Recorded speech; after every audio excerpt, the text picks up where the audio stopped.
ফুর্তি ফুর্তি করি। আমি কি যমুনাতে পুলিশ সাহেব তোমার সাথে কি আমি যাত্রাপালা করতে গেছি যে তুমি যাত্রাপালার ডায়লগ শোনাও আমাকে, যে আপনিও কি রাগ করেছেন যখন আমি রেগে যাই? কারণ আমাদের ওইখানে মিনিমাম 1 ঘন্টা দাঁড় করে রাখছে যমুনার ওই জায়গায়, শেষ পর্যন্ত স্মারকলিপি নেয়নি। সে 8 দফা দাবি পূরণ তো করবে দূরের কথা, সে আগে 8 দফা দাবি তো দেখবে যে 8টা দফা দাবি কি। আমরা কিছুদিন আগে 2টা স্মারকলিপি করেছি, একটা প্রধান উপদেষ্টার কাছে দিব আর একটা রাষ্ট্রপতির কাছে দিব। প্রধান উপদেষ্টার কাছে যখন আমরা দিতে যাই স্মারকলিপি, উনি ছিলেন না। প্রেস ক্লাব থেকে পুলিশ আমাদের আটকায়।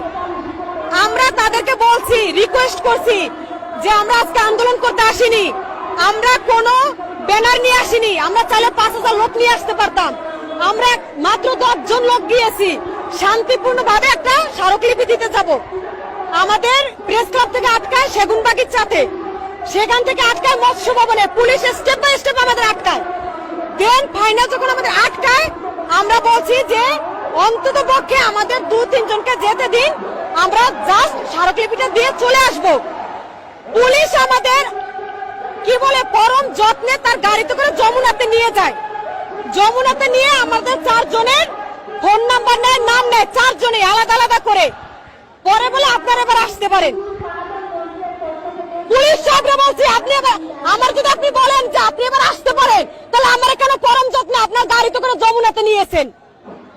আমি আপনার সাথে যাত্রাপালা করতে গেছি যমুনাতে? যমুনাতে পুলিশ সাহেবের সাথে আমি যাত্রাপালা করতে গেছি নাকি সার্কাস করতে গেছি? যে আমাকে যখন আমি রেগে যাই, কারণ আমাদের ওইখানে মিনিমাম 1 ঘন্টা দাঁড় করে রাখছে যমুনার ওই জায়গায়, শেষ পর্যন্ত স্মারকলিপি নেয়নি। তো আমরা রেগে যাই, উনি আমাকে বলে আপনিও কি রাগ করেছেন? How funny! আমি কি যমুনাতে পুলিশ সাহেব তোমার সাথে কি আমি যাত্রাপালা করতে গেছি যে তুমি যাত্রাপালার ডায়লগ শোনাও আমাকে, যে আপনিও কি রাগ করেছেন? তো একটা দেশ 8 দফা দাবি পূরণ করবে, আগে তো 8 দফা দাবি জানবে, তারপর সে 8 দফা দাবি জানার জন্য স্মারকলিপি নিচ্ছেন না। তাহলে কিভাবে আমরা আশা করবো যে প্রধান উপদেষ্টা আমাদের 8 দফা দাবি পূরণ করবেন?